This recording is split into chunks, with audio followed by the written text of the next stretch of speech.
Hello and welcome to another edition of the Ducks Confidential podcast. And for those joining in the video capacity, live and in living color, for myself, James Crepea, and Bill Oram.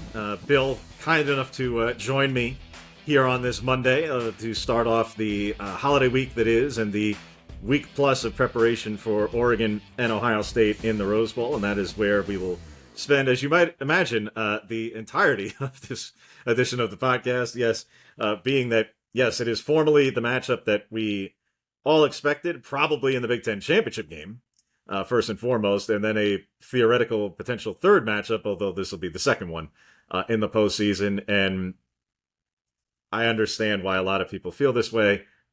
Probably a little bit too early in the playoff, because, calling it what it is, these are probably the two most talented teams in the country. Whether or not you want to then say they're the two best teams in the country, I think Georgia and Texas may have a word or two about that. But it is probably a unjust matchup for both teams insofar as, because we're not going down the rabbit hole of the seeding and every which other thing part of the playoff. This is all part of it. It is what it is. You're going to have to beat good teams to get there. And yes, they are just going to be pitted in a quarterfinal in the Rose Bowl that far and away is the quarterfinal matchup that is drawing all the attention. So now that is formally the matchup that we all expected, albeit probably a little early for the postseason in this capacity, a little late by way of what could have been in a Big Ten championship game. Your thoughts, Bill Oram, on the matchup that is the rematch from October 12th and the classic that was, with 7 lead changes and down to the last second and 12 men penalties and sliding quarterbacks and all the rest? My first thought is that it just is kind of marvelous, for lack of a better term, that this season, at least for Oregon, has been defined by Ohio State. And Ohio State has been on the horizon for Oregon really ever since the Ducks joined the Big Ten. Since that moment back in August of 2023 when we found out this was happening, it kind of all became about, wow, this is now, they're going to be measuring themselves against, the powers of the Big Ten, Michigan, Ohio State. But especially in this first year, Ohio State going into the year, we knew was going to be one of the biggest games in the history of Autzen Stadium, a potential top 3 matchup that delivered. And then after week 6, we basically spent week 6 through 12 thinking, hey, the rematch is going to come in Indianapolis, like you alluded to at the top. And that ended up not happening. But then here it is now in the Rose Bowl. It seems like basically whenever you looked up this year, if you were checking in on Oregon football and you looked up, it's like, boom, there's Ohio State coming down the highway. So we have another one of these now. The first game, as you said, was one of the all-time greats. And as close as it was and as nip and tuck as it was with the lead changes, and obviously, if Will Howard slides 1 second earlier, I really felt like Oregon had control of that game. Like, I thought that was a more decisive victory from the Ducks in terms of controlling the tempo, defensively containing all the weapons that Ohio State has. I really felt like that was a game that Oregon should have won by more with the way they played on that particular day. So I look at this matchup as sort of a chance to validate that win. Obviously you don't have the great Autzen Stadium crowd at your back at the Rose Bowl, but I think Oregon fans are going to turn up. I think that, if, in my mind, this is the matchup that Oregon should have wanted coming out of, coming into this playoff. You are the number 1 team in the country. You have, certainly, build yourself as the best team in the country at this point. This is your chance to go prove it. And yes, you said the seeding makes this very, very difficult, but this is a matchup that sort of, shows, yes, we are legitimate. We are as legitimate as we looked on October 12th. I agree with you on a lot of that. I think that looking back at the October 12th matchup that was, and certainly not to take anything away from what Ohio State accomplished in that game, because there was certainly some good individual play in that game. But really, in virtually every facet, Oregon outplayed Ohio State. Gabriel outplayed Howard. Not by a massive margin. Howard played well, but he outplayed him. Yes, Ohio State's receivers did okay, and Smith did have a touchdown. But in terms of preventing the top from being blown off, Oregon did that. Ohio State did not. Not even close. I mean, Tez Johnson and Evan Stewart both blew the top off on Denzel Burke and basically ran through him multiple times. Wasn't there I mean, I'm scratching my memory now too, but wasn't there a Trayshawn Holden deep ball as well? Or am I confusing that with a different game? Yeah, so like they hit on all cylinders there, and I would say if you take away one play, no, every play matters, but one run from Henderson was a 53-yarder. Mm-hmm. When you look at the other 32, they did a pretty good job limiting the impact of the Ohio State run game as well. And it was the latest instance twice by Oregon.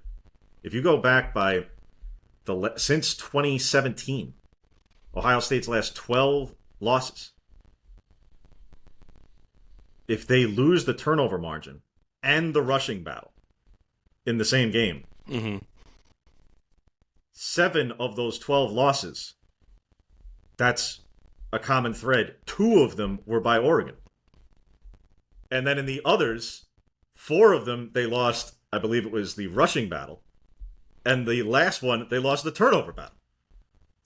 So the bottom line is, what held true, and Dan talked about it heading into that game and after that game, and I'm sure it'll come up again in this one, it's not exactly a hard formula to crack. This is the prototypical Big Ten philosophy, but it applies to an extreme against this team and this program. If you outrush Ohio State, that's like pillar one to accomplishing a win against them. That's the first thing. And as I say, outside of a 53-yarder, which they still outran them on the day, but outside of that, they really outran Ohio State in that game. And then, yes, the turnover margin where there was 1, yeah, it mattered in a big way. So those are the things that stand out from that game in terms of how they applied it, how they ultimately outplayed them, and obviously outcoached them in every way imaginable. And that, again, Ohio State's offense still managed to put up a whole bunch of yards. But Oregon put up more yards and scored more points against Ohio State than anybody the past 2 seasons since the 2022 playoffs, and Georgia. So, and then you look at who they've played since, and even with the loss to Michigan, yeah, Michigan ran more. Obviously, They can't throw the football.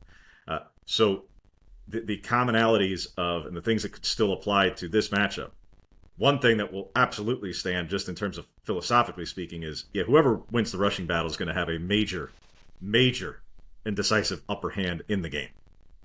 That's just in this particular matchup with this particular opponent. Not everybody's that way. This team is that way. Turnover margins always, you can say that about any opponent in the country, any game, any mismatch, anything. So that's obvious. When you put them together, yes, it is the recipe to beat this Ohio State program even before Ryan Day, quite frankly. But what could apply? But go ahead. What does apply and what doesn't? The other aspect is, yeah, Jordan Burch didn't play in that game. You took my talking point. Come on, man, you've got more talking points than I do. I'm setting you up and you knock them down. But Jordan Burch didn't play in that game, and Ohio State, their offensive line wasn't as mangled entering that game as it is today. One of those injuries happened in that game.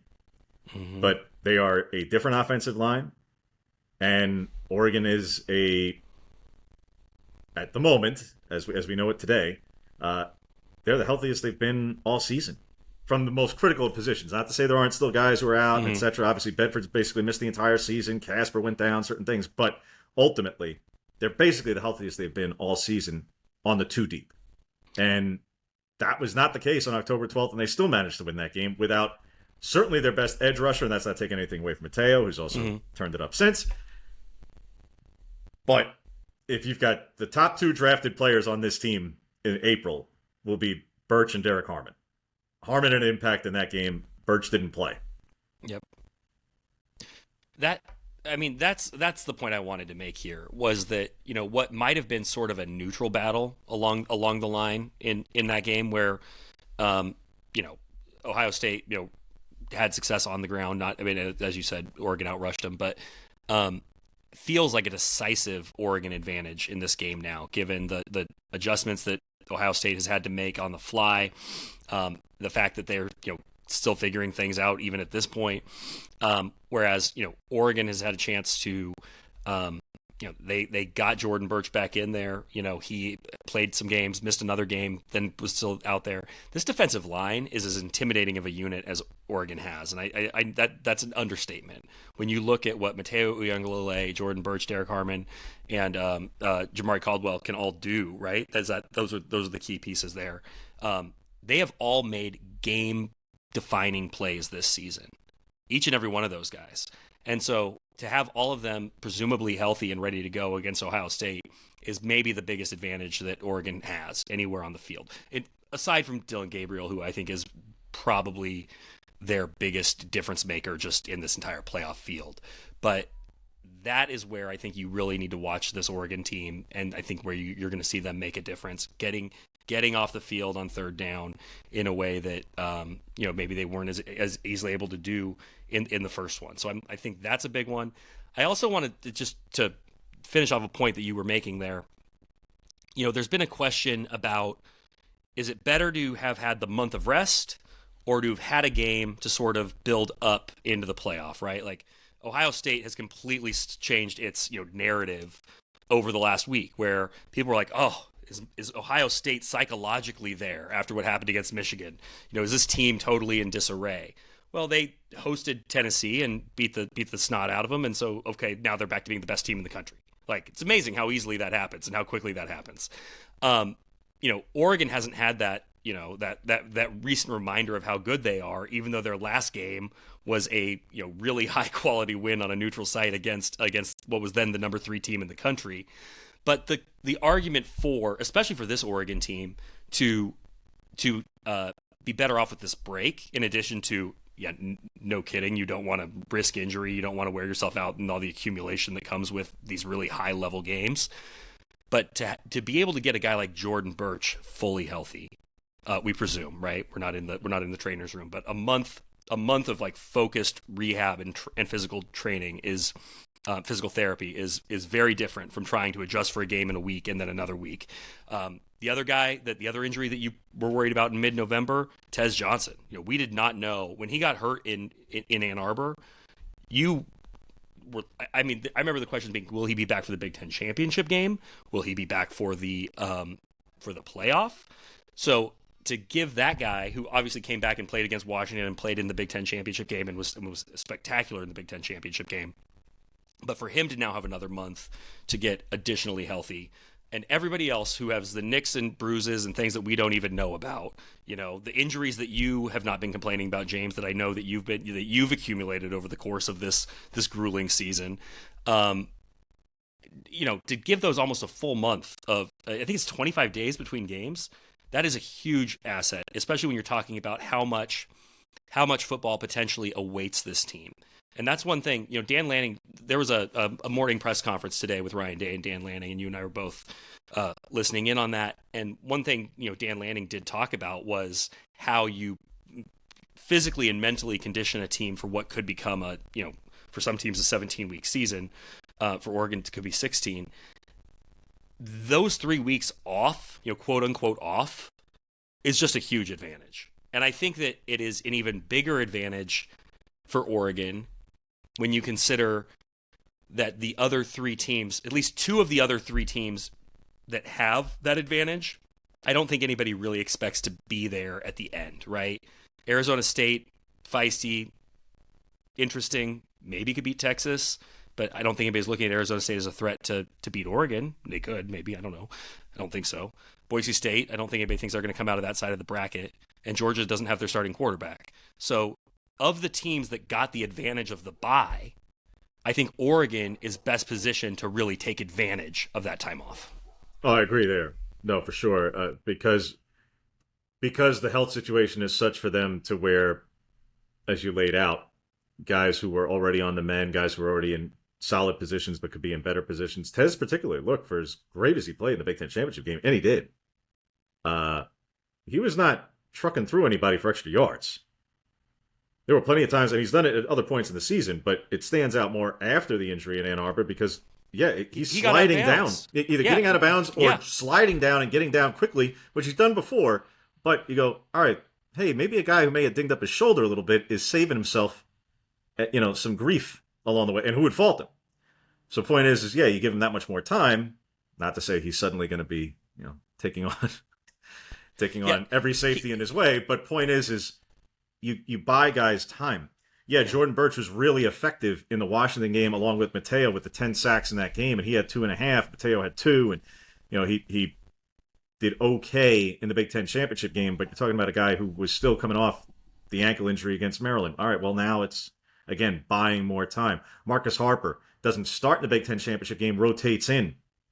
All right, well now that you're buying him that much more time to be prepared to potentially return to the starting lineup, and the line did fine against Penn State, did quite well actually. But I don't think you're going to see as much rotation as you saw in the Big Ten championship game. You saw more rotation of the personnel on the offensive line. That was the most that you saw from it since the Boise State game. And that was in disarray. This was just because, okay, well, we were already rotating 2 guys, and the starter's back, so let's make it 3. And you just swung it all around. It really was 4 when you factor that Strother was who necessarily could come out if they're going right side, left side, whatever the case was. So point being, yeah, you're buying guys more time who are already there or working their way back into it. To say nothing of, like you say, some of the minor ones that we don't know as much about. Whereas, not to go through every single injury on every single one of these teams, but point is Carson Beck's out. That ain't changing. So, yeah, it may allow Georgia to put Stockton in a better position and work with him for some time, but they're not getting their starter back. That's just not happening. So whether or not it, assists their game planning and whatnot, that's perhaps. But ultimately, I'm with you. Like I think that the advantageous aspect of the bye probably applies most to Oregon, followed by Georgia, and then if you want to say taking a little bit of wear and tear and allowing Ashton Genty some time, just because of the workload that he faces for Boise State, and that obviously if they're going to win, he's going to have a big day. Yeah, those sorts of aspects. Yeah. But otherwise, I'm with you. Like, and I'm not faulting the seeding process. I understand the how and why and how we got there, and et cetera, et cetera. But bottom line, I'm with you. Like, I don't think very many people are picking Boise State or Arizona State to pull off upsets, regardless of the seed lines or any which other thing in this. So for this matchup specifically, that buy side, yes, it could certainly work in Oregon's favor in a positive way. Having said that, I also agree with you that the complete flipping of the script on all things Ohio State after one of the most embarrassing performances they'd had, an inexplicable performance, quite frankly. Michigan's not good. I mean, when you They're say a really good inexplicable, defensive front. They're a really good defensive front with one of the best defensive minds in college football who completely and utterly undressed Chip Kelly and Ryan Day in that game. Wink Martin, like anybody, frankly, like Tennessee, now Oregon, and if Ohio State's anybody playing them should be getting Wink Martindale and anyone on that staff on retainer. Just as a consultant for 5 minutes. Yeah. Because what he did to them, yes, he had the players, but guess what? Oregon's got some defensive players. When you have that kind of talent to completely and utterly destroy one of the best offenses in the country and you go, oh yeah, you got that receiver and one of there? the best offensive play callers in the history of the sport. I mean, I'm not saying that it's as impactful in 2024 as it was in 2010, but like one of the most innovative play callers in the history of the sport. In that era, for sure. I don't know. Would we ever say that about any offensive play caller who has a absolute prodigy wide receiver 1 and refuses to throw at him when the other team doesn't just have their top cornerback out, their number 2 cornerback out. Yeah. And you still don't throw to him. Yeah. I think any other offensive mind who didn't do something 15 years ago that was innovative would be absolutely roasted mercilessly. I don't give a free pass to anybody because of what they did 15 years ago. Sure. When you do something that egregious. That is so it is that was so ridiculous. It is unbelievable that the same Michigan team that we watched all year, that was basically the free bingo square in the Big Ten for any team that had a pulse, was able to go in and, like you said, completely undress that Ohio State team, because it was, and so when you say it was inexplicable, here's a point I made in the column today. In any other system this sport has ever had, Ohio State's season would be over. They would not be in a 4-team playoff. Absolutely. And obviously, in the BCS. And half the team would have opted out of They'd be in the Citrus Bowl. Yeah, and half the team would have opted out. But half the team opted out of the Rose Bowl when they played Utah a couple of years ago. Correct. Yeah. So, Ohio State should be thanking its lucky stars that it is having this season in this system. And I know Oregon fans are lamenting the system because, hey, in any other system, Oregon would be either in the championship game or would be automatically in a semifinal. But I will say that the level of unease that I think Oregon fans have about the fact that it's Ohio State in the quarterfinal does speak to the fact that this system kind of worked. Like, you're getting a championship level game. You're getting championship level games all the way through January, which I think is kind of the point. I don't think that's. I just think that when you're the number one team that has been clear and away the number one team, you are disadvantaged by the system. But for the sport in general, and for the networks, obviously, but for viewers, it's going to be a great January football. Like, the system is delivering. I know that the first round games were disappointing, but in terms of what the first round games ended up setting up, I think it's terrific. Yeah, I don't overreact to 1 year sample and all that. And again, like, you had to incentivize playing and winning conference championship games. Yep. So the bye was the advent to do that. All right, it was done when there were 5 power conferences that were more equal than, even with the Pac-12 being weaker comparatively speaking. Then it became 4 with a 2-2 kind of split. All right, if they eventually move to 14, then we all know it'll be the top 2 conference championships get the byes, and it'll, shocker, will end up being the Big Ten and the SEC more years than not. So whatever. I don't overreact to. They're going to iron out the kinks of this, and it's going to be fine. Like, it's going to be fine, and there will be years where you're going to see a 12 upset of 5. It'll happen. It'll be. I mean, it's not. It'll be really hard. But I mean, the point I think that is important here is that there will be it's not going to be blowout and chalk every year in that first round. No, that I agree. That's the fun of it. And I'm a little disappointed that in the first year of it we didn't get a little more spice just to help sell the product. But I did. I thought that those home environments looked great. I thought those games looked fun. I'm disappointed in a sense that the team we cover didn't participate in one, because I think that is something that was new and novel and fun to participate in. That said, I don't think that a game in Eugene on December 20th would have been a particularly enjoyable experience in an open air press box for those of us who need to have our fingers exposed at all times. Ironically, the weather ended up being better than it would have probably ordinarily been. But be that as it may, with you, and again, there's a million aspects to it. If they expand it to the quarterfinal round, what happens to the bowls? Well, the bowls are presently part of the system, so it's not happening in 25. So then what happens after that? But these entities still have way too much power and influence in the whole ecosystem. So if you were to somehow, even in an expanded situation, what do you do with the New Year's Six? They're not giving up. They're not relinquishing their piece of the action. Their existence. So you got to square that circle. And I understand if you were to draw up a system, you would not get to this. But this is the system that we have because there is no one uniform entity controlling everything. There are conferences who conspire together to work together to create such a system, and this is why we get this system by committee. But be that as literally and figuratively. Who was it that was, I mean, obviously this is not uncommon, but it made the rounds again the other day. Somebody arguing that there needs to be a president of college football or a CEO. That was Franklin because of the the backup quarterback. And the transfer window being open at the same time as the playoff and what have you. And again, that's a point that's been talked about before. Yeah. There's a lot of this where, all right, clearly Penn State and Oregon, for that matter, are teams where if you're in the portal, you're not going to practice and play for them in the playoff. Others, Arizona State specifically, but not the only one. SMU was one who said, hey, if you go in, you can still practice and play as long as you're not missing things. How much of this is coach's discretion? How much of this is institutional general counsel's office decision making because of literally legal grounds that get real tricky real fast?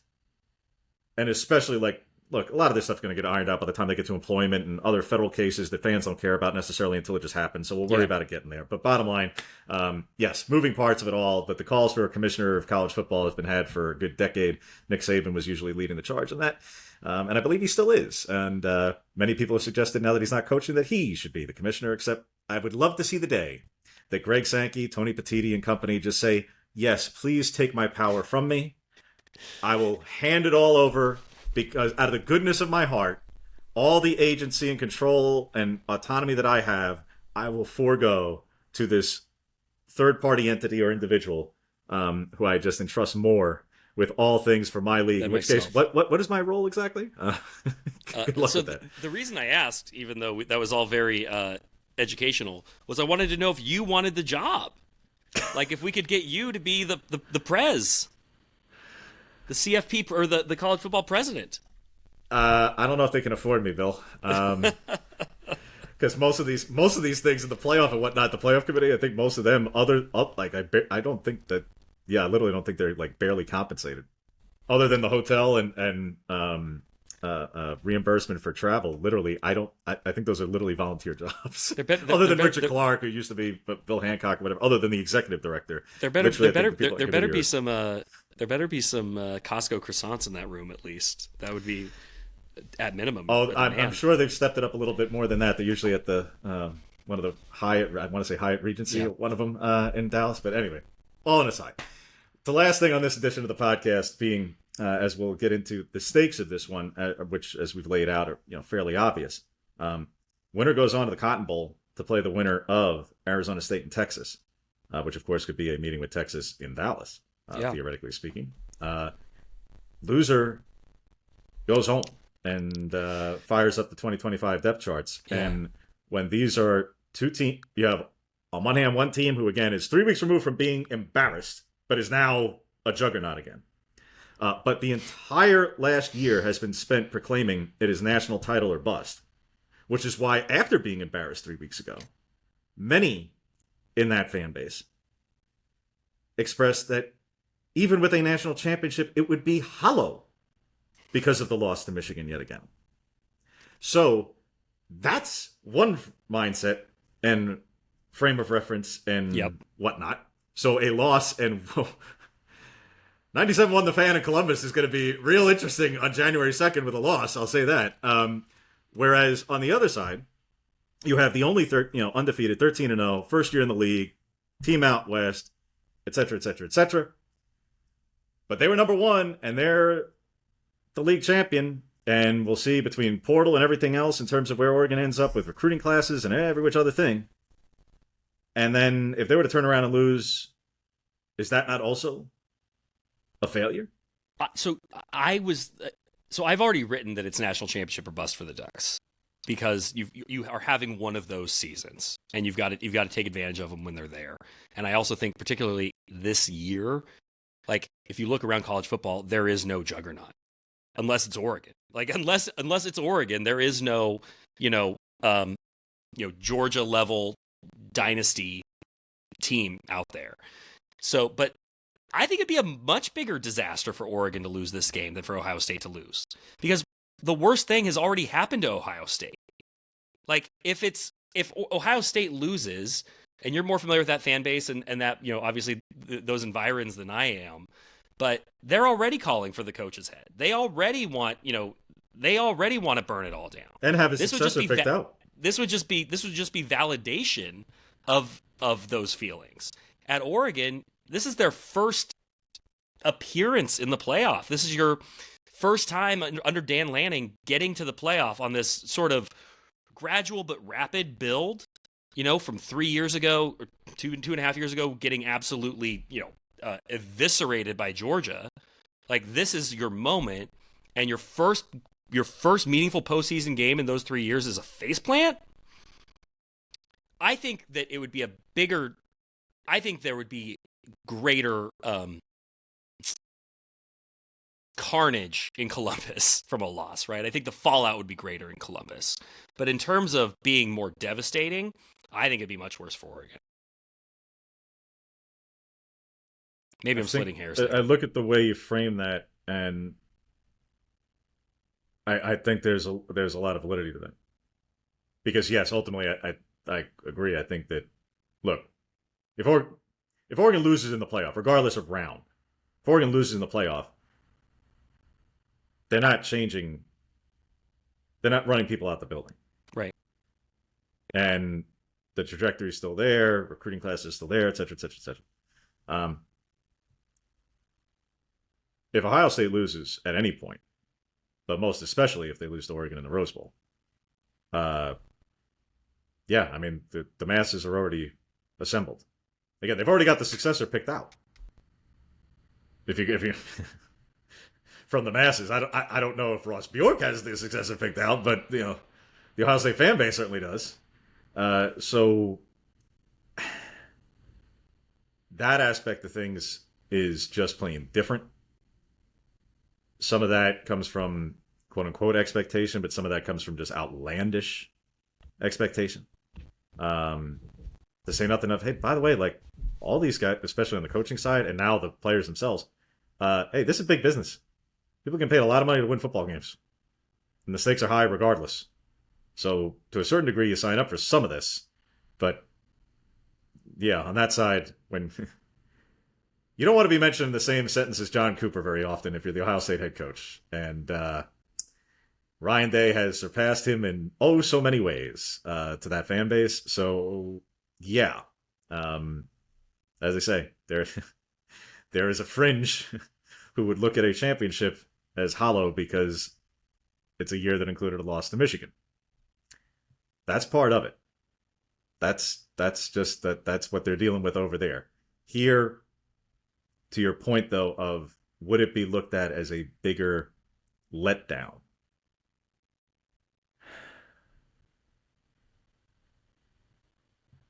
There's a lot of validity to that. Because Oregon has spent the year validating itself in the Big Ten by winning, by beating Ohio State at home, by going on the road environments that it had to, by playing 8 conference games in 8 weeks when nobody else had to do that, by all those things, by overcoming a couple of short-term injuries that were to significant players, having another Heisman finalist, all the sorts of things. For the first 2 weeks of the season, it was fire the OC, fire the O-line coach. By the end of the season, you have a Joe Moore finalist offensive line and a Heisman finalist quarterback. In the we 1 have year not talked enough about that, by the way. We've not made a big enough deal about the fact that this season started with fire everybody. The offensive line was like the biggest disaster in college football to then being one of the most highly regarded units in the country, which is just, which is probably the textbook example of not overreacting to week 1 or week 2 happenings, but we're still going to do it. It's still going to be fun, but I don't think there was much overreaction. I think there was proper reactions. I think it was reaction. Because if anyone would like to show for me another prime example, I don't care who the opponent is, of 11 lineup changes in a win, please show that to me. I will gladly review it accordingly. But I don't think 11 lineup changes to the offensive line in around 60 or so plays, if memory serves me right, I don't think that that's a formula for sustained success. Yeah. So I think that those were just reactions to what was going on.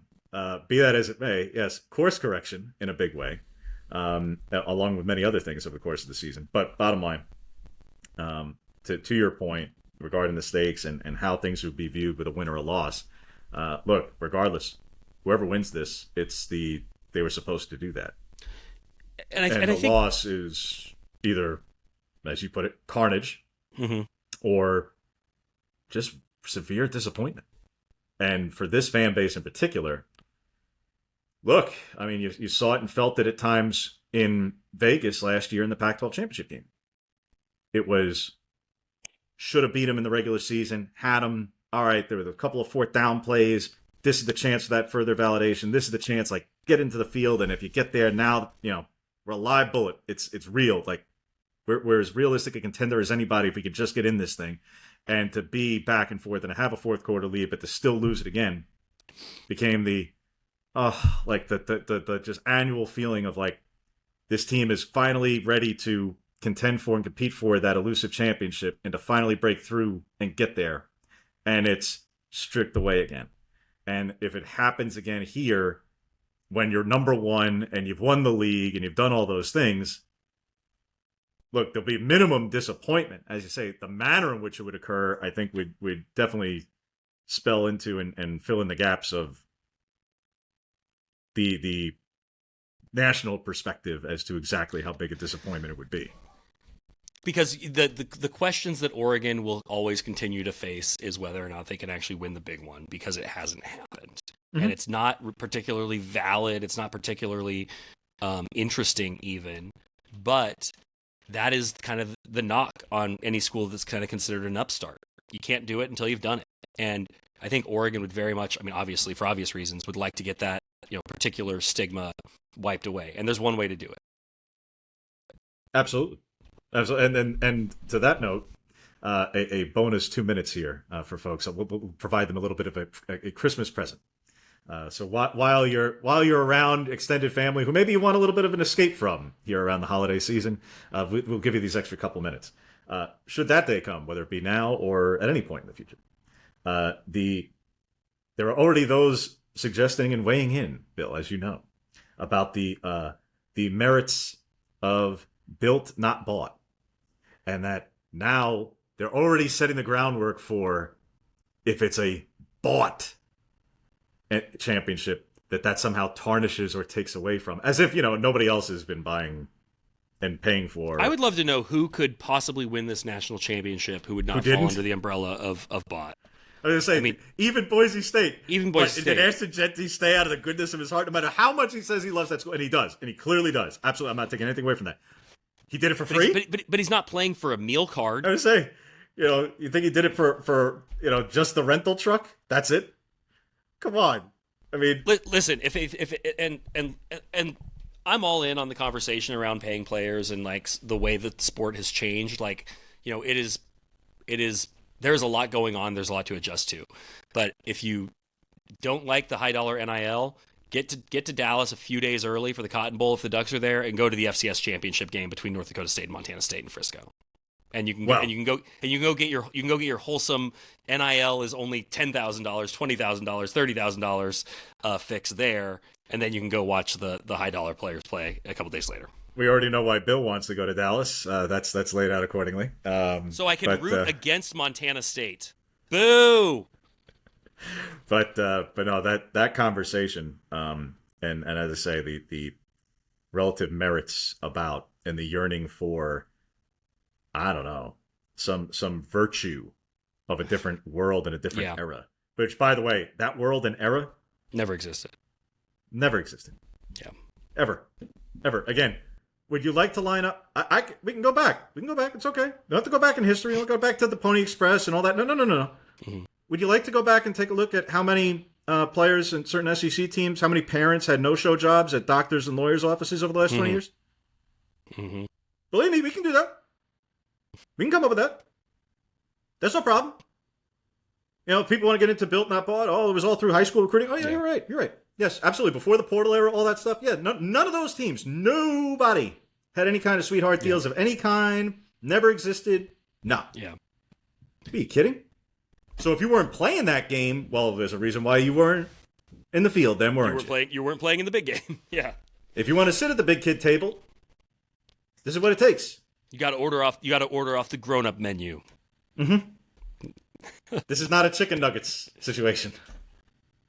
This is fine steak from here on. You got to eat what you kill. It requires breaking eggs to eat this omelet.